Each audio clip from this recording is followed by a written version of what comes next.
Okay, so sharpening a chainsaw blade. Keep this short.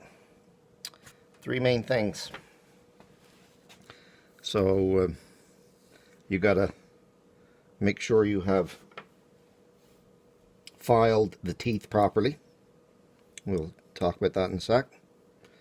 And you have to make sure that there is the right clearance between these teeth and the nubs next to the teeth. And mine don't quite have enough. It should be about 0.8 millimeters. And the third thing is, which I didn't realize until, so your blade will have, the bar will have a burr